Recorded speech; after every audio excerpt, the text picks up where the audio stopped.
Merci d'être toutes et tous présents.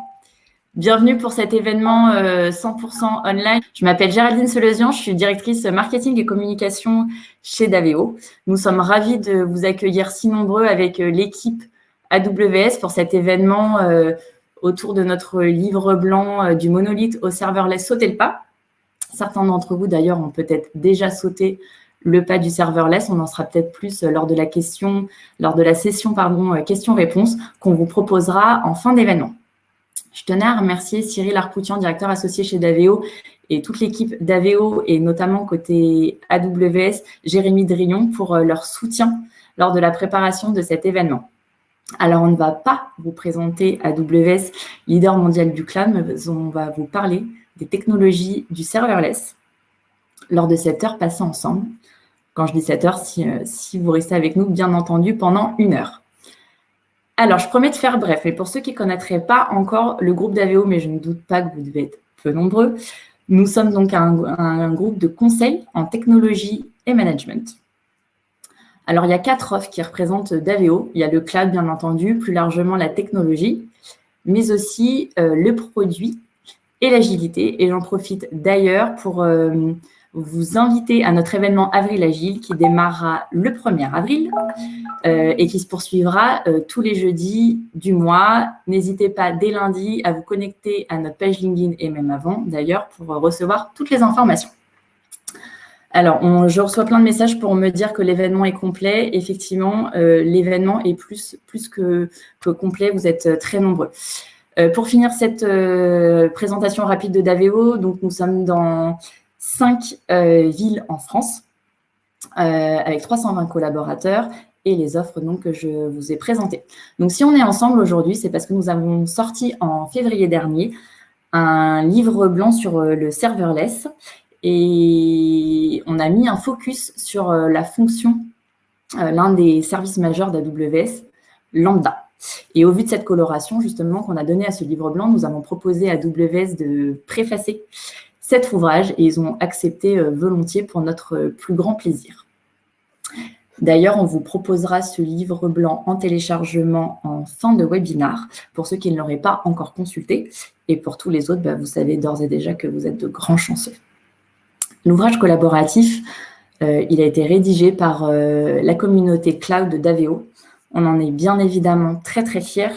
On les remercie tous pour leur engagement et on sait que vous êtes nombreux à nous écouter aujourd'hui. Alors, sans plus attendre, parce que je sais que vous êtes très impatients, je vais convier tous les speakers à monter sur scène. Et juste avant ça, donc, je vous mets un petit slide sur les questions. Il y a un onglet questions, voilà, où vous pouvez poser toutes vos questions. Et likez, voilà, celles qui vous intéressent le plus, on les traitera en premier. J'invite donc tous les speakers à monter sur scène et je vous souhaite un excellent webinaire. D'accord. Alors moi, enchanté, je m'appelle Marc, je suis Head of Technology and Cloud chez Daveo. Richard Butin, moi je suis Head of Engineering and Operation côté ADO pour les aspects supply chain. Bonjour à tous, je m'appelle Cyril Leblois, je m'occupe de Cloud Financial Management chez AWS. Ça correspond à la fonction FinOps. Bonjour à tous, moi je suis Rémi Retiro, je suis responsable des solutions architectes qui interviennent pour les partenaires chez AWS en France, en Espagne et au Portugal. Merci. Alors du coup, avant de vous parler, déjà merci Géraldine pour cette introduction, qu'avant de rentrer dans le vif du sujet, donc qui est l'objet du meet-up d'aujourd'hui, donc le serverless, déjà un petit rappel sur pourquoi est-ce qu'on vous parle de serverless aujourd'hui. Géraldine l'a dit, on a sorti un livre blanc récemment, donc ce meet-up est associé à cette sortie. On peut décaler la question, pourquoi est-ce qu'on a écrit un livre blanc sur le serverless? Alors en fait, on est AWS Advanced Partner chez ADO. Donc, comme Géraldine l'a dit, on est une société de services et donc on est partenaire avancé. On a un niveau avancé de partenariat avec AWS. Donc raison pour laquelle ils ont préfacé notre livre blanc et aussi raison pour laquelle j'ai la chance aujourd'hui voilà, de partager ce meet-up avec Cyril et Rémi qui viennent de se présenter à l'instant. Et entre autres, on a été nommé sur l'année 2020 qui vient de s'écouler AWS Rising Star Partner of the Year. Donc, il y a un seul partenaire qui est nommé par an et cette année, c'est Daveo. Alors, Rising Star en français, ça veut dire étoile montante. Donc, ça vient tout simplement récompenser l'accélération que Daveo a eue sur cette année-là. Voilà, donc on a eu une forte progression sur voilà, tous les travaux qu'on pouvait faire sur le cloud AWS. En effet, Géraldine l'a dit, on a 4 offres différentes chez Daveo. Donc, je vais vous parler un petit peu, voilà, juste avant d'introduire voilà, et parler plus concrètement du serverless, introduire un peu l'offre cloud. Donc, on a 3 parties sur l'offre cloud qui sont présentées sur le slide. On a la première partie qui s'appelle le delivery. Donc, le delivery en français, la livraison. Donc, en fait, c'est qu'on accompagne nos clients dans le cadre de mise en œuvre, de réalisation.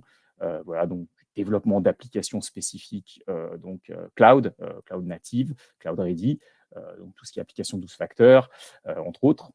On va avoir des problématiques aussi d'architecture, d'accompagnement, voilà, de mise en œuvre d'architecture. Donc ça, c'est pour la partie delivery. Ensuite, on va avoir une deuxième partie de l'offre qu'on appelle assessment. Voilà, encore un anglicisme. Alors, to assess en anglais, tout simplement, ça veut dire évaluer. Donc là, on va venir évaluer votre niveau de maturité en matière de cloud. Donc, on vient voir un petit peu, typiquement, ça va être dans le cadre souvent de migration.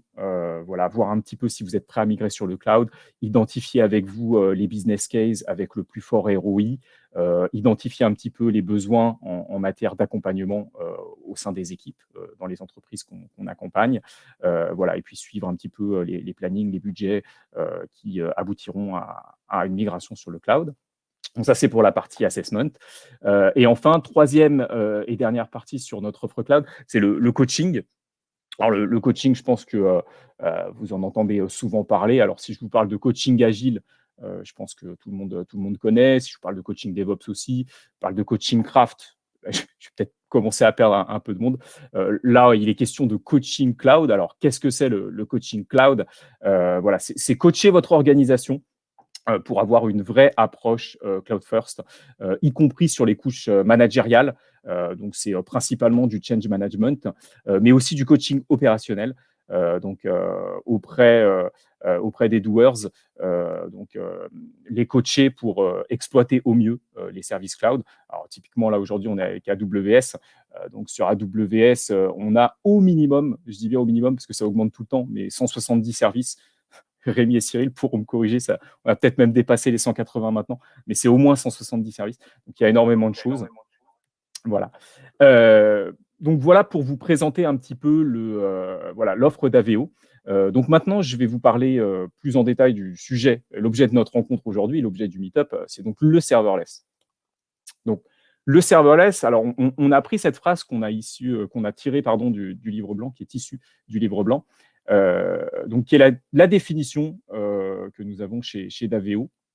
Donc le serverless, en fait, pour qu'une technologie soit dite serverless, en fait, il y a 2 critères à respecter. Le premier critère, c'est que vous n'avez pas besoin de gérer l'infrastructure sous-jacente, vous n'avez pas besoin de gérer les serveurs. Donc c'est le propre d'un service managé, hein, donc c'est le cloud provider qui s'occupe de ça. Et le deuxième critère, c'est qu'on va ne consommer que les ressources strictement nécessaires à votre fonctionnement, au fonctionnement de votre application. Et entre autres, donc, vous allez avoir la facturation qui est au plus juste, donc, parce que derrière, vous avez la facturation associée. Donc, si vous ne consommez que ce dont vous avez besoin, vous ne payez que le strict nécessaire. Donc, le serverless, globalement, c'est une grande famille voilà, de services cloud. Alors, dedans, on peut trouver, à partir du moment où on respecte ces deux critères-là, tous les services, en fait, d'un cloud provider qui répondent à ça vont être considérés comme des services serverless. Alors, on peut prendre quelques exemples. L'objet du meet-up aujourd'hui, et je vais rentrer dans le détail au slide suivant, parce que notamment, c'est du monolith au serverless. Donc, je parlerai plus en détail d'une fonction serverless un peu phare du moment. Mais en introduction, d'une manière générale, on peut parler de Bucket S3. Les buckets S3, c'est un service serverless. Hein. Quand on place quelque chose dans un bucket, on ne va pas demander à AWS de pré-provisionner à l'avance une volumétrie d'espace disque. Non, on dépose des objets. Et puis, quand on dépose des objets, on ne se soucie pas du tout de l'infrastructure qu'il y a derrière. C'est vraiment Amazon qui gère tout ça, AWS. Dans les bases de données, on va avoir DynamoDB, qui est un service aussi, un exemple de service dit serverless, qui est une base de données non relationnelle. Donc là aussi, vous allez être facturé uniquement aux requêtes, voilà, et puis également au volume de données, voilà, qui sont stockées. Mais en tout cas, on est facturé que sur les éléments qu'on va consommer, donc les requêtes et le volume de données qu'on stocke. Donc là aussi, on n'a pas besoin à l'avance de dire je veux une base de données de tant de gigas ou etc. qu'on potentiellement ne consommerait pas. Donc là, on consomme et on est facturé uniquement sur les besoins. Voilà, donc DynamoDB, typiquement, ça répond à ces deux critères-là. On peut en citer d'autres. Hein. Il y a aussi Fargate sur les conteneurs. Voilà. Ça, ce sont des exemples, donc à chaque fois, qui répondent à ces deux critères. Et aujourd'hui, alors typiquement sur les buckets, etc., c'est des choses qui existent depuis très longtemps. Hein. Les buckets S3, c'est assez connu chez Amazon, ça existe depuis longtemps. Et puis, il y a eu aussi l'émergence d'un service qui est un peu phare aujourd'hui, voilà, dont on a pas mal entendu parler ces dernières années. Donc, c'est le point auquel je voudrais faire un peu plus de détails, je voudrais apporter un peu plus de détails. C'est ce qu'on appelle le FaaS, donc le Function as a Service. Et alors, chez AWS, ça s'appelle Lambda. Donc, généralement, voilà, c'est aussi un des services, comme je vous disais, il y a 170 services, plus 170 services. Alors, on les connaît pas tous, on les a pas forcément tous en tête, mais voilà, dès qu'on parle de Lambda, généralement, c'est un nom qui revient assez souvent. Donc là, typiquement, on a un schéma classique qui vous explique qu'en fait, une fonction lambda, en fonction d'une application, en fonction voilà, de l'utilisation d'une application, on va avoir le déclenchement d'une fonction lambda qui va être appelée uniquement en fonction d'une requête utilisateur voilà, qui utiliserait votre application. Alors, ce schéma, on a CloudFront qui est représenté, qui est le CDN d'Amazon. Alors, on a de l'API cache, etc. Mais ce qu'il faut retenir, c'est que voilà, lambda va être une fonction. Là aussi, on est vraiment dans les deux critères que j'ai énoncés précédemment. On va être facturé uniquement sur deux critères au niveau de lambda, sur le nombre de requêtes, voilà, le nombre de fois que vous allez appeler votre fonction lambda, et puis la durée aussi d'exécution, donc au terme compute, voilà, donc il y a du code derrière, donc le code va s'exécuter sur un certain nombre de secondes, et ça va aussi être un critère de facturation. Mais on voit bien là aussi, et sur l'infrastructure, bien entendu, on ne se soucie pas de voilà, comment est gérée l'infrastructure derrière. C'est un service managé. Voilà, c'est le propre d'un service managé. Donc, c'est AWS qui s'occupe de tout. Et donc, on respecte les deux critères que j'ai énoncés précédemment du serverless. Donc, Lambda est donc un service serverless. Donc, vous allez pouvoir être donc facturé au plus près. Donc, vous allez simplement consommer uniquement le strict nécessaire. Donc, en durée d'exécution de la fonction et en nombre d'appels. Voilà, il n'y a pas plus de consommation que les appels de fonction. Donc, voilà globalement la big picture de ce que c'est que le serverless. Et puis, donc, du coup, le focus sur le FaaS. Donc, par opposition à ce qu'on pouvait connaître historiquement, voilà, alors il y a aussi un terme très connu chez les utilisateurs d'Amazon, hein, qui est la machine virtuelle, hein, le C2, où là, typiquement, contrairement au serverless, là, vous allez provisionner une machine virtuelle et après, qu'on l'utilise ou pas, elle est up and running, la machine. Hein, donc, elle attend une requête potentiellement, mais s'il n'y en a pas, à partir du moment où votre EC2 est allumé, il vous est facturé. Donc, vous avez de l'allocation de ressources, etc. Vous provisionnez des choses à l'avance. Donc là, c'est complètement différent avec Lambda. Donc, c'est vraiment un mode de fonctionnement et une approche complètement différente. Donc, maintenant qu'on a posé les bases de ce que c'était que le serverless et le FaaS, on peut se demander, oui, alors, dans ce cas-là, ce que je faisais sur EC2, voilà, pourquoi est-ce que je le ferais avec du Lambda? Donc, pourquoi est-ce qu'on va faire du serverless aujourd'hui? Pourquoi est-ce qu'on va basculer sur du FaaS? Donc, en fait, il y a des grands enjeux par rapport à ça. Et donc, je vais demander à Rémi de me rejoindre et je vais lui céder la parole pour qu'il puisse vous expliquer quels sont les grands enjeux voilà, du serverless. À toi. Merci Marc. Pour commencer, tout d'abord, de quoi avez-vous besoin quand vous voulez construire une application? Vous avez besoin d'aller vite, pour mettre à disposition vos innovations sur le marché. Et à cet effet, les technologies serverless vous permettent de vous concentrer sur le métier, de n'écrire que le code nécessaire aux fonctionnalités et pas toute la tuyauterie technologique. Et où vous allez aussi pouvoir assembler des briques prêtes à l'emploi, ce qui va vous permettre du coup d'aller très rapidement vers quelque chose qui fonctionne et qui est prêt pour la prod. Ensuite, vous souhaitez aussi avoir le coût le plus optimisé. À cet effet, le serverless vous permet de réduire vos coûts de plus de 90% par rapport à une approche traditionnelle. Par exemple, avec AWS Lambda, vous êtes facturé avec une granularité très très fine. Le temps d'exécution, par exemple, est mesuré à la milliseconde, ce qui vous permet vraiment d'avoir des coûts au plus juste. Si votre fonction dure 5 millisecondes, vous n'êtes facturé que pour 5 millisecondes. Ensuite, vous avez bien évidemment besoin de haute disponibilité et de performance. Et avec le serverless, vous n'avez plus à gérer les serveurs. Le passage à l'échelle, il est automatiquement géré pour vous. Si tout d'un coup le volume des clients qui achètent sur votre site e-commerce ou le volume des requêtes augmente sur votre service, eh bien c'est AWS qui gère le passage à l'échelle pour vous. Bien évidemment, vous avez aussi besoin de sécurité et d'isolation par conception. La partie isolation avec les micro-VM Firecracker, on apporte nativement un haut niveau d'isolation à AWS Lambda. Ensuite, sur la partie sécurité, vous n'avez pas besoin de durcir votre OS, ni de gérer les patchs, etc. Tout ça, c'est déjà géré par AWS. Et pour ce qui est de la sécurité intégrée à AWS Lambda, chaque fonction n'accède qu'à ce qui lui est explicitement permis grâce au rôle IAM, Identity and Access Management, qui est associé à chaque fonction lambda. Et toujours sur la sécurité, vous pouvez facilement activer du chiffrement au repos sur les données que vous gérez. Que ce soit par exemple les objets qui vont être stockés sur Amazon S3, comme dont a parlé Marc tout à l'heure, ou bien aussi également les données que vous allez stocker dans une base de données comme DynamoDB. Alors, Cyril, je vais maintenant te passer la parole. Le développement durable, c'est un sujet d'actualité, donc est-ce que tu peux nous dire un peu plus en quoi le serverless génère des économies et est bon pour la planète?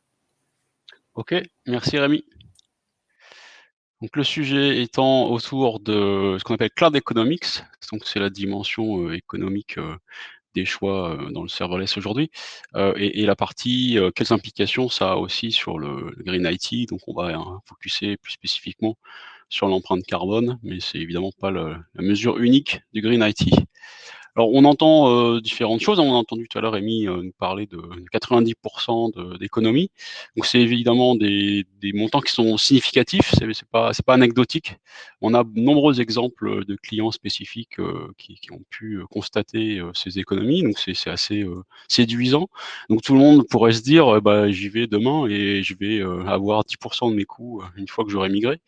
Alors il faut quand même prendre en considération qu'il y a quelques paramètres spécifiques. Ça veut dire qu'on ne va pas retrouver dans tous les cas de figure ces moins de 90% de coûts. Alors, je vais un petit peu explorer avec vous dans quel cas on va les retrouver et quels sont les facteurs qui vont influencer sur le fait qu'une migration d'un environnement un peu traditionnel de développement vers quelque chose de serverless va générer des économies substantielles. Alors, il y a différents éléments qui, en fait, quand on parle des moins 90, finalement, on se focalise sur la brique du milieu. C'est-à-dire, quel est le coût d'exécution de notre fonction, dans le cas présent, puisqu'on parle principalement de Lambda aujourd'hui, mais on pourrait décliner cette conversation sur les autres services serverless. Donc, par exemple, pour S3, ce sera un petit peu différent, puisque la notion d'exécution ne va pas se considérer de la même façon. Donc, ce qui est intéressant de mettre en perspective dans cette conversation, alors je tirais les éléments que vous avez à gauche et à droite sur le coût de développement et les coûts de maintenance sont tirés d'une étude de Deloitte que vous avez en dessous. Alors bon, c'est plus pour référence, je dis pas que c'est la valeur absolue ou la vérité complète, mais c'est pour vous donner des ordres de grandeur de ce dont on parle. Donc, ce qui a pu être démontré, et c'est assez consistant par rapport à ce qu'on trouve à la fois chez nos clients et par des tiers qui ont étudié ces sujets-là, c'est qu'en fait, les coûts de développement, donc pour créer des nouvelles applications, par exemple, et les coûts de maintenance, c'est qu'une fois que ces applications sont déployées sur du serverless, le fait effectivement de ne pas avoir à faire le patching et la gestion, toutes les choses que AWS va faire pour vous, ces deux éléments ensemble vont générer des économies qui sont, elles, assez stables, au sens où vous aurez à peu près toujours le même ordre de grandeur. Donc ça, c'est une première dimension qu'on ne regarde pas toujours quand on va appréhender le TCO de ces logiques serverless. Et ensuite, si on se focus sur celle du milieu, alors en fait, ce qu'il faut voir, que c'est moins 90%, on va dire que c'est un peu l'optimum. Donc c'est un peu le cas que vous avez pu voir dans la slide précédente et ce dont vous parlez, Rémi. Il faut quand même dire qu'il y a des cas où ça va être plus cher. C'est pas la solution ultime pour tous les besoins. Si vous avez une infrastructure traditionnelle qui va traiter des transactions de manière continue, 24/24, toute l'année, avec un niveau de transaction qui est très élevé, ce ne sera pas nécessairement plus intéressant de convertir cette logique en serverless. Ça peut être le cas, hein. Je dis pas que c'est un cas d'exclusion, mais ça veut dire que c'est pas automatique. Par contre, par opposition, si vous avez effectivement une infrastructure dormante qui va exécuter une transaction par-ci par-là sur un temps très court, bon, là, ça va être probablement beaucoup plus propice comme use case pour obtenir des économies supérieures donc à une logique de 90%. C'est un petit peu pour dresser le contexte. Ce que vous êtes donc certains d'économiser, c'est sur la partie développement et ensuite maintenance applicative. Ensuite, les coûts d'infrastructure eux-mêmes, dans la plupart des cas, vous aurez des économies substantielles. Évidemment, plus la transaction et le traitement qui est fait par votre fonction va s'exécuter sur des temps qui sont courts avec une fréquence espacée, plus évidemment vous aurez un retour sur investissement très important. Il existe d'ailleurs des petites études, je crois me rappeler que des gens chez BBVA, qui est une banque espagnol, ils ont fait un benchmark en essayant de trouver à partir de combien de transactions par seconde, il était plus intéressant d'avoir une instance en tant que telle classique par opposition à du serverless. Donc il y a des choses qui existent sur ces sujets-là si ça vous intéresse pour approfondir un petit peu. Donc comment ça se décline cette logique donc d'économie de coût? Alors on pourrait dire, est-ce que le coût est un bon proxy pour se poser la question de Greenati? On va dire que dans la plupart des cas, oui, c'est bon, la facturation AWS est assez proportionnelle à la quantité de ressources utilisées derrière. Donc c'est une bonne indication, c'est pas suffisant pour évidemment tirer des parallèles directs. Et il y a une chose qui est importante, c'est que donc c'est cette phrase que je vous ai mis, qui est que l'énergie la plus green, c'est celle que l'on ne consomme pas. Parce que vous pouvez avoir des processus qui sont extrêmement énergivores et vous pourriez les alimenter avec des énergies renouvelables, par exemple, et finalement avoir sur un angle intensité carbone quelque chose qui soit neutre ou avec une empreinte carbone de 0, et pour autant votre workload ne serait pas spécialement économe en termes d'énergie. Donc on parle bien, le premier axe est de réduire autant que possible l'énergie nécessaire au traitement. Donc on va retrouver là, dans ce cas-là, une proportionnalité entre l'énergie consommée et le coût de facturation qu'on a vu avant, donc potentiellement dans des ordres de grandeur de moins 90%. Donc c'est des éléments aussi qui sont assez importants. Évidemment, si vous avez une fonction aussi qui s'exécute sur on va dire 100 millisecondes une fois par heure, effectivement, l'équivalent en instance traditionnelle qui va être dormante, ça va consommer beaucoup de plus d'électricité, en sachant qu'une instance, une VM traditionnelle, quand elle est au repos, c'est-à-dire lancée mais sans activité, elle consomme déjà 50% en électricité. En nombre de watts par heure, elle consomme à peu près 50% du pic de watts quand elle est utilisée à 100%. Donc une instance dormante ne consomme pas zéro, c'est une idée qui pourrait être reçue qui n'est pas vraie. Alors il y a un autre paramètre qui est important, c'est celui du dessous, c'est que un cloud provider comme AWS et AWS en particulier, on a développé des savoir-faire très spécifiques dans nos data centers notamment. Et donc, je vous ai mis ici une étude de 451 Research, qui est un cabinet indépendant, une filiale de Standard & Poor's, qui a montré en fait que l'exploitation d'infrastructures informatiques dans AWS permettait de réduire l'empreinte carbone de l'ordre de 88% par rapport à l'équivalent dans un environnement on-prem. Pour des raisons diverses, donc il y a 3 composantes. La première, c'est ce qu'on appelle le taux d'utilisation des serveurs. Donc le fait que on est sur des infrastructures distribuées qui vont optimiser les taux d'usage. Ensuite, vous avez le PUE, donc qui est on va dire la déperdition électrique dans le data center entre combien d'électricité arrive au serveur par rapport à ce qui rentre dans le serveur. Ce qui se perd entre les deux, c'est principalement du cooling. Ça va être tous la ligne électrique, les UPS, des choses comme ça.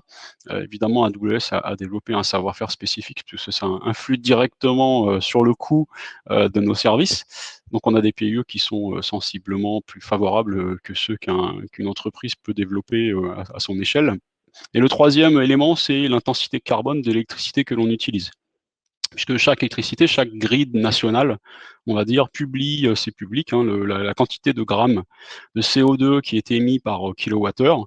En France, on a la chance d'être sur une grille assez propre au niveau carbone. Hein. Évidemment, si on regarde la mesure côté émissions déchets nucléaires, on aurait une autre photo. Mais en mesurant côté carbone, on est à 55 grammes par kilowattheure, ce qui est de très loin une des meilleures équations en Europe. La moyenne étant en général plutôt autour de 300-400 grammes par kilowattheure. Et donc AWS est le plus gros investisseur d'énergie renouvelable au monde. Sur l'année 2020, c'était le cas. Donc ça veut dire que l'électricité que l'on amène dans nos data centers, il y en a une très grande partie qui provient d'énergie renouvelable, principalement éolienne et photovoltaïque. Donc si on combine la réduction, on va dire, de la consommation liée au serverless lui-même, qui va ne consommer que juste au moment d'exécution et pas quand l'instance est dormante, plus le fait que AWS délivre ses services avec une efficience énergétique importante, effectivement, le serverless est un moyen très efficace pour réduire de manière significative l'empreinte carbone. Voilà pour ce sujet. À tout à l'heure pour la suite. Et je passe la main, c'est à Marc. Oui, merci Cyril. Alors, si on reprend le thème de ce meetup, donc l'intitulé qui était du monolithe au serverless. Donc, une fois qu'on a bien compris les enjeux qui vient de nous exposer Rémi et Cyril, donc c'est comment est-ce qu'on va faire quand on a un monolithe, si on veut passer sur du serverless. Donc, vous allez avoir une première étape qui va consister à casser votre monolithe. Donc, vous allez avoir ce qu'on appelle un découpage en services. L'intérêt du découpage en services, c'est que déjà, vous allez avoir une gestion de la scalabilité plus fine. Un monolithe, vous pouvez toujours le mettre à l'échelle, mais dans ce cas-là, c'est tout le monolithe qui passe à l'échelle. Donc là, typiquement, sur une constellation de microservices, on a souvent l'habitude de ces termes, un microservice, ou plus récemment, on parle de macroservices, si on découpe un peu moins fin. Mais de toute façon, la problématique reste la même. Vous allez avoir, du coup, sur une constellation de microservices, on peut tout à fait imaginer que certains services vont être consommés plus que d'autres. Dans le cas d'un monolithe, vous avez le monolithe qui est consommé, peu importe ce qu'il y a dans le monolithe, j'ai envie de dire. Là, l'avantage, c'est que vous allez gérer, là on voit sur le schéma, vous avez 6 services qui sont représentés et on peut très facilement imaginer que sur ces 6 services, il y en a un qui est extrêmement consommé en termes de requêtes. Donc, vous allez pouvoir avoir une scalabilité spécifique sur ce service-là et vous allez bien entendu avoir d'autres services à côté qui vont être moins consommés. Donc, la première grande étape, ça va être ça. Et donc, vous allez pouvoir comme ça basculer vos services sur du serverless. Et donc, après, la grande question, c'est savoir quelles sont les possibilités de migration. Et donc là, Rémi va nous expliquer un petit peu qu'est-ce qu'on peut faire pour migrer sur du serverless, quelles sont les différentes possibilités. Donc Rémi, je te repasse la parole du coup pour cette partie-là. Eh bien, merci Marc. Tout d'abord, avec le serverless, vous pouvez adopter le serverless directement pour vos nouvelles applications. Vous pouvez les écrire directement de manière cloud native. Mais ensuite, pour vos applications existantes, il y a différents chemins de migration vers le cloud. Alors, si je commence par la gauche de ce schéma, il y a certaines applications qui sont en fin de vie ou qui sont peut-être parfois plus utilisées, mais qui tournent encore sur certains serveurs. Vous pouvez tout simplement les décommissionner. C'est le côté retire. Ensuite, dans d'autres cas, vous allez identifier des solutions SaaS qui répondent exactement aux besoins que vous avez. Et donc, du coup, vous allez abandonner votre solution actuelle et puis vous allez migrer vers une solution SaaS, prête à l'emploi. Ensuite, vous allez aussi peut-être souhaiter migrer à l'identique pour tirer parti très rapidement des bénéfices du cloud sans changer votre application. Et ça va être le lift and shift. Vous ne changez rien à votre application, vous la déployez telle qu'elle dans le cloud. Mais si vous voulez tirer encore plus parti des bénéfices du cloud, vous allez probablement souhaiter moderniser votre application. Et là, il y aura deux possibilités. Une première possibilité qui va être le replatforming, qui va par exemple consister à containeriser votre application pour la faire tourner en mode serverless sur AWS Fargate, par exemple, qui va aussi consister, par exemple, à migrer votre SGBD sur Aurora Serverless, pareil, pour disposer d'une base de données qui reste relationnelle, mais en mode serverless. Donc là, c'est quasiment pas de changement à votre application et fonctionnement en mode serverless. Donc du coup, on commence à tirer parti des bénéfices du cloud et du serverless. Et si vous voulez aller encore plus loin et vous rapprocher des fameux 90% d'économies qui ont été mentionnées plusieurs fois jusqu'à présent, vous allez potentiellement reconcevoir votre application et du coup la découper en microservices et mettre en place ces microservices dans des fonctions AWS Lambda. Alors, on pourrait se demander, le serverless, qu'est-ce qu'on peut faire avec ? En fait, on peut faire à peu près n'importe quel type d'application ou de back-end. Et là, je vais faire un zoom sur juste quelques exemples de cas d'usage qui ne se veulent pas exhaustifs, mais ça permet d'illustrer un champ des possibles. Tout d'abord, sur la partie automatisation de l'IT, par exemple, grâce à AWS Lambda, vous allez pouvoir automatiser des opérations récurrentes, telles que le redémarrage des environnements qui ne sont pas serverless, comme vos instances EC2 ou autres, afin de ne pas consommer lorsque les environnements ne sont pas utilisés. Vous allez aussi pouvoir automatiser des réponses sous incident, et même y compris sur ces réponses sous incident, apporter la remédiation directement de manière automatique. Ensuite, sur le data processing, un exemple, ça pourrait être vous allez déverser toutes vos données en temps réel dans Amazon Kinesis Data Stream, et vous allez avoir une lambda qui va être branchée dessus et qui va automatiquement effectuer l'analyse des données en temps réel sur ces données qui sont dans le flux. Un autre exemple sur les applications web, c'est un peu l'exemple de ce qu'a montré Marc en tout début de présentation. Vous allez stocker vos pages HTML en mode single page sur Amazon S3.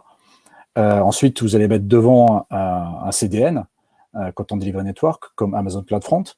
Et puis ensuite, vous allez exposer vos API au travers de AWS API Gateway. Ces API, elles seront mises en œuvre au travers de fonctions AWS Lambda. Et ces Lambda elles-mêmes stockeront leurs données, par exemple, dans une base de données DynamoDB. Ça, c'est un exemple typique d'application web. Et on peut même rajouter une autre brique. Vous allez faire votre authentification, par exemple, avec Amazon Cognito. Ensuite, sur le machine learning, un exemple pourrait être vous avez un call center, vous voulez analyser en temps réel le contenu des conversations entre les opérateurs et les clients. Vous allez brancher le flux sonore sur Amazon Transcribe qui va transformer la voix en texte, puis derrière, Amazon Comprehend va pouvoir faire de l'analyse de langage naturel pour déterminer le sentiment et les différents concepts manipulés au travers de la conversation. Alors, quand on fait du serverless, ça repose en fait pas mal sur un assemblage de briques qui sont faiblement couplées entre elles. Et ça va vous permettre de vous concentrer sur ce qui apporte de la valeur et non pas sur la tuyauterie technologique. Vous allez pouvoir tirer par exemple de l'ensemble des services AWS pour faire de l'analytique, du machine learning ou de l'IoT. Et par exemple utiliser le modèle événementiel avec les fonctions lambda qui sont déclenchées sur base d'un événement parmi les nombreux événements AWS disponibles. L'exemple d'événement, ça va être le dépôt d'un fichier dans un bucket S3, ça va être la réception d'un message dans une file SQL, ou ça va être un appel d'API via API Gateway. Mais ça ne se limite pas seulement aux services AWS. Vous pouvez aussi recevoir des événements en provenance de solutions tierces via Amazon Event Bridge. Les exemples de solutions tierces, par exemple, ça va être Datadog, New Relic, Symantec, Sugar CRM, etc., etc. Donc, plein de possibilités, je dirais. La limite, c'est votre imagination. Alors, je vais maintenant passer la parole à Richard pour nous faire part de ton retour d'expérience. Bonjour à tous. Retour d'expérience sur l'usage plutôt des composants, enfin du serverless et des composants managés des public providers. Un sujet qui n'a pas été abordé, donc je vais en parler 2 minutes, c'est ces objets du cloud, c'est juste magique, mais c'est excessivement volatile.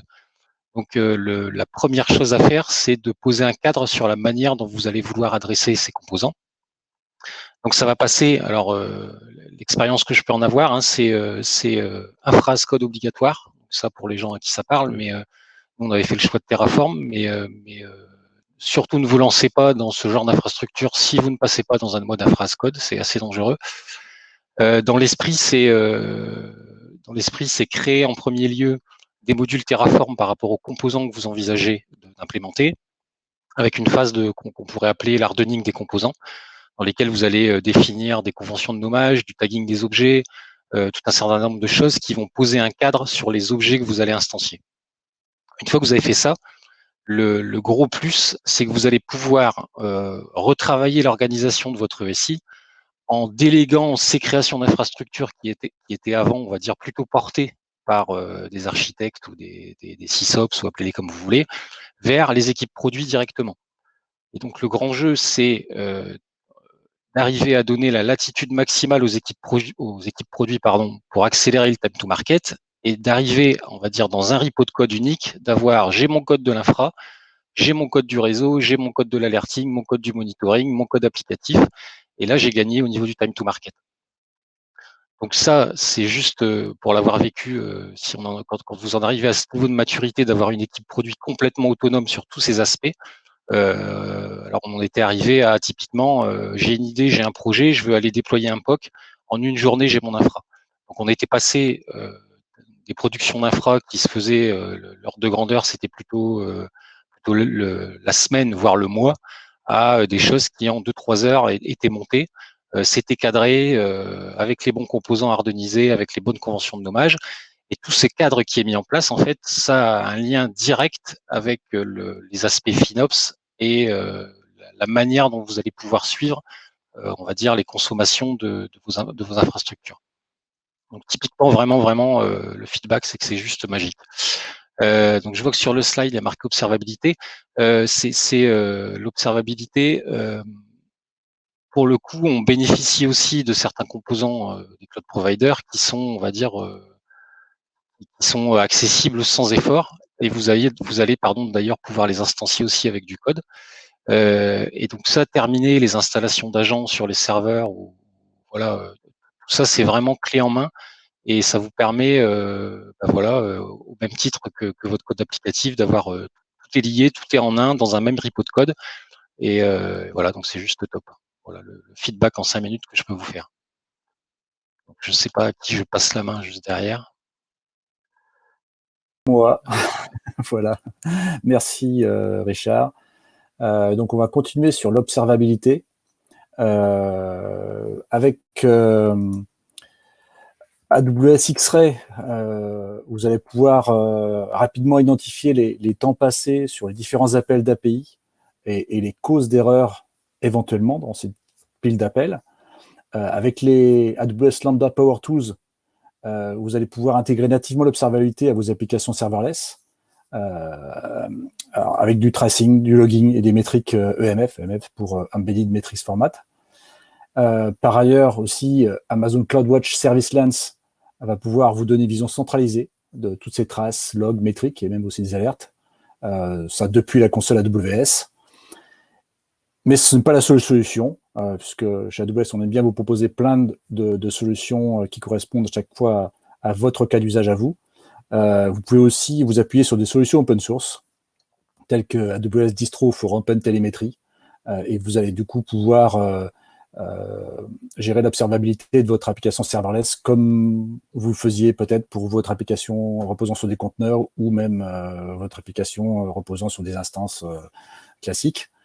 Vous avez aussi également d'autres solutions partenaires que vous pouvez utiliser pour votre observabilité, comme Datadog, Splunk, Dynatrace, etc.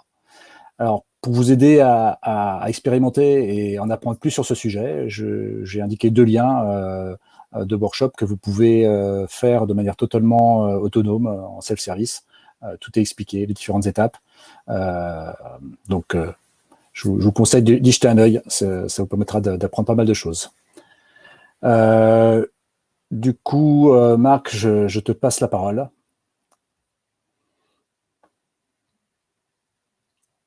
Si tu souhaites ajouter quelques mots. C'est pas grave. Ah, c'était à toi, c'est pas aucun souci. Il reste 2, de mon côté, j'ai 2 slides, je vais aller assez vite parce qu'on aimerait pouvoir échanger aussi avec vous dans l'heure. Donc la notion de FinOps, comment ça s'inscrit dans tout ça? Ce que j'ai voulu illustrer ici, c'est les étapes traditionnelles de la cost optimization au sein du FinOps, on va dire, et comment ça s'applique à la vision serverless. Alors je vais plutôt focaliser sur Lambda. La notion de right sizing, elle est bien sûr cruciale. Donc il y a différentes façons de faire d'être sûr que les ressources que l'on va mobiliser pour exécuter notre fonction Lambda sont adéquates. Donc, il y a des outils pour ça. On a parlé tout à l'heure Rémi vient de parler des Power Tools. Il y en a un qui va vous permettre de jouer avec la quantité de mémoire et la durée d'exécution de la fonction et de trouver un point qui soit optimal en termes de coût-performance. Donc ça correspond exactement à right sizing. On pourrait parler de la même chose côté S3, où vous allez jouer sur les classes de stockage en fonction de la fréquence d'accès des objets. L'élasticité, évidemment, elle est quasiment inhérente à la notion de serverless, puisque là, vous allez déclencher la ressource uniquement quand elle est nécessaire. Le pricing model, c'est un peu moins vrai dans ce modèle-là, puisque la plupart des pricing models chez AWS concernent des engagements dans le temps. Donc là, évidemment, puisqu'on est sur des logiques de temporalité faible, vous n'allez pas avoir d'engagement dans le temps. Par contre, on a des logiques plus proches de spot, qui est pour nous donc la mise à disposition de ressources non utilisées, qui finalement vont aussi servir à exécuter des fonctions de type lambda. Donc vous allez en bénéficier aussi dans ce sens-là. Le quatrième volet de la partie cost optimization, c'est la partie stockage. Donc là, c'est pas spécifique donc à la notion de serverless et lambda. Mais bien sûr, ces fonctions vont interagir avec d'autres services qui sont serverless ou pas. Donc, on parlait de S3 tout à l'heure, qui lui-même est serverless, mais vous pourriez avoir d'autres besoins de stockage. Donc, il faut bien sûr faire en sorte que vous utilisez la bonne classe ou le bon service en fonction de votre besoin technique. Et à une bonne adéquation finalement de la performance de ce support. C'est le cas pour les classes S3, c'est les cas pour les classes EBS. Vous avez aussi sur EFS différentes possibilités. Le dernier volet qui est Modernize, l'icône est celle de Lambda, c'est pas pour rien. Donc on va dire dans la méthodologie traditionnelle d'optimisation des coûts, la modernisation est un des facteurs importants. Donc on a vu tout à l'heure Rémi qui nous présentait les différents chemins de migration. Donc la modernisation est celle qui présente les potentiels d'économie les plus importantes, et le serverless en est une expression particulière. Et le dernier, c'est la partie measuring and monitoring. C'est vraiment clé. C'est le fait que tout ça se fasse de manière temps réel et continue, idéalement en mode cost as a code, c'est-à-dire que par opposition à aller une fois par trimestre ou une fois par mois essayer de faire une analyse et d'optimiser, idéalement il faut arriver à faire tout ça en amont. induire et inclure ces best practices dans la façon de coder les applications en amont. En sachant que la partie monitoring, Rémi en a parlé juste avant, c'est assez clé. On a des outils extrêmement puissants et fins pour tout mesurer, donc on est capable d'adapter notre comportement en fonction de ce qui se passe réellement sur la plateforme. Côté maîtrise des coûts, et ça, je vais aller extrêmement vite. Donc là, c'est comment est-ce qu'on fait? J'ai vu une question qui avait été liée à ça. Je vais essayer d'y répondre un petit peu. Donc il y a des outils qui existent pour mettre en place ce qu'on appelle des guardrails, donc des rails correctifs. Donc d'abord, il faut estimer ce qu'on pense être le coût de la fonction que l'on développe. Donc là, pour ça, il y a différentes façons. Il y a des outils pour ça. Ensuite, on va définir des alertes qui vont encadrer le coût que l'on a estimé au départ. Et il y a différents outils aussi pour ça. Et une fois qu'une alerte est atteinte, vous allez définir des plans de remédiation. Il y a aussi différentes façons de le faire. Elles vont de quelque chose qui est manuel, où on va réagir un peu à la main, à quelque chose qui est très automatisé. Je vous ai mis ici AWS Budget Action, qui est une des éventualités où l'outil va vous permettre automatiquement soit de détruire une ressource, soit de limiter la possibilité pour l'utilisateur qui a créé cette ressource de créer d'autres ressources soit complètement, soit seulement celles qui sont coûteuses, entre guillemets. Voilà. Il y a une granularité que vous avez à décider, mais qui peut s'automatiser. Voilà, j'ai fait assez vite. Je voulais pouvoir laisser du temps derrière pour la partie interaction. Marc, c'est peut-être à toi de clôturer la conversation. Donc pour conclure ce meet-up, avant de passer aux échanges questions-réponses, ce qu'on peut retenir de tout ça, du monolithe au serverless, comme vous l'avez vu au travers des différents intervenants que je remercie voilà, pour leur exposé, ce qu'il faut retenir, c'est qu'on a beaucoup d'avantages à utiliser le serverless. Ça vient avec beaucoup de choses. Et moi, ce que je retiendrai personnellement, c'est le temps que vous allez gagner. Parce que, comme on l'a dit, voilà, on ne va pas avoir besoin de gérer toute l'infrastructure sous-jacente. Donc, vous allez pouvoir vous concentrer sur les aspects business, vraiment sur le développement de votre business. Alors, c'est le parallèle que je prends souvent avec les développeurs. Les développeurs qui, un jour, se sont mis à utiliser des frameworks. On leur a dit pourquoi utiliser un framework? C'est parce que du coup, vous allez développer uniquement les features de vos applications et tout ce qui est un petit peu les développements qu'on retrouve partout, ça va être fourni dans votre framework. Voilà, le framework étant une brique à outils, une boîte à outils, pardon. Donc, les développeurs, à un moment, se sont mis à utiliser les frameworks et ils ont gagné du temps. On leur a dit, concentrez-vous sur le développement de fonctionnalités business. Aujourd'hui, côté infrastructure, on a le parallèle avec le serverless. Voilà, donc la conclusion, ça sera un peu ça, c'est voilà, ne passez pas de temps à gérer l'infrastructure. Le cloud provider le fait pour vous. Le cloud provider va se charger de tout et ça va vous permettre de gagner beaucoup de temps. Et ce temps-là, vous pouvez le mettre à profit sur le développement de votre business. Voilà en conclusion ce que je pouvais ajouter.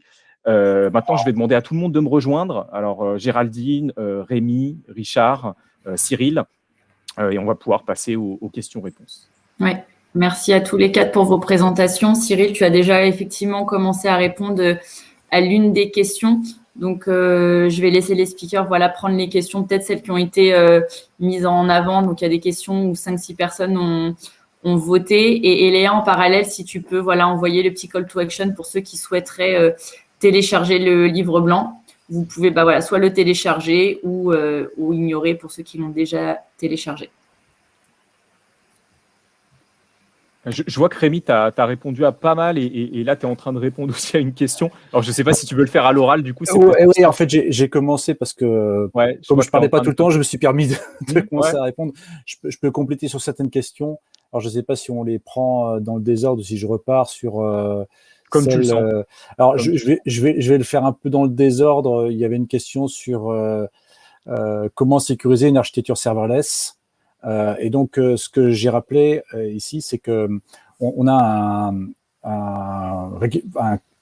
on a formalisé les meilleures pratiques d'architecture dans le cloud, dans ce qu'on appelle l'AWS Well Architected Framework, qui repose sur 5 piliers. Et ces 5 piliers, c'est bien évidemment la sécurité. Plus de ça, il y a aussi l'excellence opérationnelle, il y a fiabilité, les performances et l'optimisation des coûts. Et il y a également un focus qui a été fait sur le serverless dans le cadre de WebRTT Framework. Et j'ai mis le lien vers les deux grands points d'entrée, le point d'entrée général sur le WebRTT Framework et le point d'entrée spécifique sur le WebRTT Framework pour le serverless. Et là, dans ces documents, il y a vraiment toutes les informations dont vous avez besoin pour justement construire une architecture selon les meilleures pratiques respectant ces 5 piliers que j'ai mentionnés juste avant. Donc, voilà ma réponse sur ce point-là. Est-ce qu'il y avait d'autres questions sur lesquelles tu voulais préciser les réponses? Que comme j'ai vu que tu avais en effet déjà répondu par texte. Ouais, il y en a une sur qui posait la question de l'intérêt de faire du functional service versus faire du scale to zero, dockeriser conteneur en mode, je suppose, AWS Fargate sur AWS ou d'autres noms que je ne citerai pas sur d'autres fournisseurs. Ce que j'ai répondu ici, c'est que déjà, il y a plusieurs manières de faire du serverless, effectivement, functional service ou conteneur, ça reste du serverless, et que le choix entre serverless et conteneur, ça va dépendre de votre cas d'usage. Votre objectif, c'est de dépenser le moins d'argent possible pour obtenir le meilleur résultat, quelque part, avoir le plus grand impact par rapport à l'effort que vous allez consacrer. Et donc, selon votre cas d'usage, si c'est une application qui est très custom, où le code, vous avez besoin de l'écrire, si vous faites des functional services, potentiellement, vous allez écrire moins de code que si vous faisiez du conteneur. C'est un premier cas d'usage. Par contre, si vous avez des briques open source réutilisables, comme des logiciels plus ou moins prêts à l'emploi, comme du Magento ou autre, ça, vous allez peut-être avoir envie de le déployer dans les conteneurs, potentiellement, puisque c'est prêt à l'emploi, ça existe, c'est déjà prêt. Voilà, j'essaie. Il n'y a pas de bonne ou de mauvaise solution, il y a des bonnes solutions pour un cas d'usage particulier. Je sais pas, Marc, tu veux peut-être, si tu souhaites compléter aussi, n'hésite pas. Non, là, sur cette réponse, ça me paraît clair ce que tu as précisé. Je regardais, j'étais en train de lire justement s'il y avait d'autres questions pour lesquelles il n'y aurait pas eu de réponse. Alors, j'en vois une, par exemple, un comparatif serverless versus non serverless. On a donné le comparatif, il va être sur 4 grands critères qu'on a mentionnés au tout début. Avec le serverless, on va être plus rapide. Ça, c'est important. Je pense que si vous avez le choix entre un projet qui va nécessiter 6 mois ou un an de développement et un projet qui va permettre de mettre une application en prod au bout de 3 mois, vous allez préférer le projet plus court et le moins cher, je pense. Et les décideurs aussi. Et votre client et le client final, celui qui paye aussi. Donc ça, c'est le premier élément. Ensuite, l'aspect haute disponibilité, performance, il y a plein de choses que vous n'avez pas à gérer. Si vous n'avez pas à gérer, c'est-à-dire que c'est déjà pris en charge, c'est autant de risques d'erreur de moins. Évidemment, ça vous fait gagner au niveau du coût également au final. Ensuite, d'un point de vue sécurité, il y a énormément de choses aussi qui sont apportées par le cloud provider. Je vais juste introduire un concept dont on n'a pas parlé aujourd'hui, c'est le modèle de responsabilité partagée, dans lequel le cloud provider est responsable de la sécurité du cloud, et c'est le client qui va être responsable de sécurité dans le cloud. Ce que je veux dire par là, c'est que le cloud provider va être responsable, par exemple, de la sécurité physique des data centers, va être responsable du patching des OS sous-jacents aux machines qui font tourner tout ça. Il va être responsable d'un certain nombre de choses. Et avec le serverless, le niveau de responsabilité du cloud provider, il va très haut, ce qui fait qu'il s'occupe de beaucoup de choses dont, du coup, vous n'avez plus à vous occuper. Les choses dont vous allez toujours avoir à vous occuper, bien sûr, c'est de configurer correctement. Par exemple, on a dit tout à l'heure qu'une fonction lambda n'accède que ce à quoi vous l'avez autorisé au travers d'un rôle IAM. Eh bien, c'est vous qui allez dire concrètement, ma fonction lambda, elle a le droit d'accéder à telle base DynamoDB, ou elle a le droit d'accéder à tel bucket S3. Si vous n'autorisez pas explicitement cette fonction lambda à accéder à ces autres services, elle n'accédera à rien du tout. Donc, c'est un mode où on n'accède à rien par défaut, et explicitement, on doit ajouter les droits. Par ailleurs, d'un point de vue sécurité, si vous voulez chiffrer vos données repos, c'est sans effort, c'est juste un clic. Ensuite, également d'un point de vue sécurité, tout ce que vous faites en termes d'appel d'API est automatiquement tracé avec j'ai le nom sur le bout de la langue. Ah oui, AWS CloudTrail, pardon. Donc, vous pouvez à tout moment identifier ce qui se passe sur votre compte et qui a fait quoi. Donc, je dirais que tout ça vous permet beaucoup plus facilement de mettre en œuvre la sécurité avec le serverless versus non serverless. Il y a moins de choses à gérer, c'est plus cadré, on va dire. N'hésitez pas à répondre à confirmer que ma réponse couvre bien la question que vous avez posée, si j'ai pas oublié d'éléments par rapport à votre... Il y avait une question de Victor sur la notion de protection contre les requêtes exagérées, voire mal intentionnées. Alors j'ai un petit peu abordé ce sujet. Il y a des possibilités d'utiliser des outils qui vont mesurer la quantité de requêtes. Ça peut être par utilisateur, ça peut être par équipe, ça peut être un budget défini par une famille de tags, par effectivement un linked account ou quelle que soit la granularité qui fait sens pour vous. Et vous allez pouvoir, une fois ce montant de budget atteint, définir des modifications automatiques, typiquement dans le cas d'usage que vous citez, modifier soit par l'application de SCP, soit directement sur un rôle IAM, la capacité de cet utilisateur à déclencher de nouveaux services qui vont générer des coûts additionnels. Ça se gère, vous pouvez créer de manière industrielle des limites comme ça. Après, on considère qu'il faut jouer un petit peu sur les deux, c'est-à-dire que le but du cloud, c'est aussi de donner de la marge de manœuvre pour l'expérimentation. Après, voilà, il faut le faire en ayant la capacité à suivre ce qui se passe et à réagir s'il y a des déviations. Donc, comment dire, ces guardrails doivent être déployés plutôt en mode réactif que proactif pour que les gens puissent expérimenter.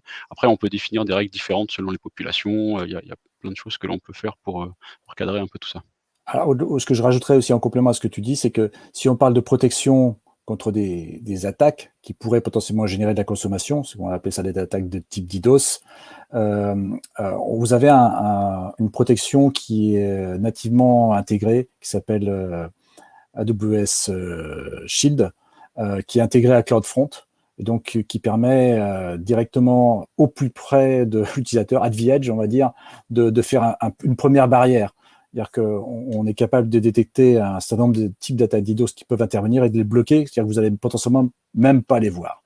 Et si vous voulez avoir un niveau d'utilité plus important, il y a une option Shield Advanced qui vous permet du coup d'avoir cette visibilité et même potentiellement d'avoir l'aide d'AWS en cas d'incident et de traiter des incidents de nature applicative, etc., etc. En tout cas, il y a cette protection qui est disponible. Qui est une protection d'ailleurs standard, ce qu'on peut rajouter, qui n'est pas spécifique au serverless. C'est-à-dire que oui, tout à fait. Qui est un CDN qui va protéger contre ce type d'attaque, quelle que soit l'architecture derrière. Donc que vous ayez du serverless ou pas chez Amazon, CloudFront vous protégera dans tous les cas. Voilà. Ce n'est pas spécifique au serverless. Alors j'ai une question à laquelle j'ai répondu dans le texte, mais au cas où vous ne l'auriez pas vu, c'est peut-être intéressant pour vous d'avoir la réponse. Quelqu'un posait la question sur est-ce que le service Amplify est serverless. Donc, ce que j'indiquais là, c'est que Amplify, c'est un des frameworks qui facilite la mise en œuvre de serverless. C'est pas le seul, on verra, il y a aussi une autre question là-dessus. Et c'est aussi un service AWS Managé qui facilite la création d'applications serverless. J'ai mis le lien dans les réponses aux questions. Donc, un exemple tout simple de comment fonctionne Amplify. Alors, il va y avoir une partie librairie de composants réutilisables, par exemple pour faire des interfaces utilisateurs, ça c'est une partie. Puis il y a une partie CLI, donc ligne de commande, et typiquement avec une ligne de commande comme Amplify Add API, en 2 lignes, vous allez créer tout le back-end derrière qui va générer des CloudFormation pour vous créer tout un back-end associé. Il va créer des squelettes de code tout fait pour vous, donc sans écrire, on va dire en quelques minutes, vous êtes capable de créer tout un squelette d'application qui fonctionne et que vous allez après pouvoir étendre, par exemple, pour mettre en œuvre une API. C'est très simple. Par exemple, si votre API, elle repose sur API Gateway, qui derrière appelle une lambda, qui après derrière utilise DynamoDB, toute la partie crude, create, read, update, delete, l'associée à DynamoDB dans lambda, elle sera déjà écrite. Vous n'allez pas avoir à l'écrire, par exemple. Donc tout ça, c'est fait pour vous. Alors, il est 13h35. Du coup, je pense qu'on a fait le tour. Je regardais à peu près des questions qui avaient été posées, j'espère. Je pense qu'on va clôturer. Je vois que Géraldine s'est reconnectée. Je te laisse potentiellement dire le mot de la fin. Ça marche. On est désolé si on n'a pas répondu à toutes vos questions. Il y avait énormément de questions. On a essayé de faire au mieux dans le timing imparti pour pas trop manger. C'est peut-être le cas de le dire sur votre pause déj. Merci beaucoup aux 4 speakers. On espère avoir pu vous éclairer sur le serverless, ses enjeux, ses bénéfices et le déploiement. Et merci à tous les participants. Vous avez été très nombreux et très actifs dans l'onglet chat et questions. Et puis, on vous retrouve très bientôt, je l'espère, pour de nouveaux webinars ou de nouvelles rencontres. Merci à tous. Merci. Merci. Merci, au revoir. Bonne journée. Au revoir.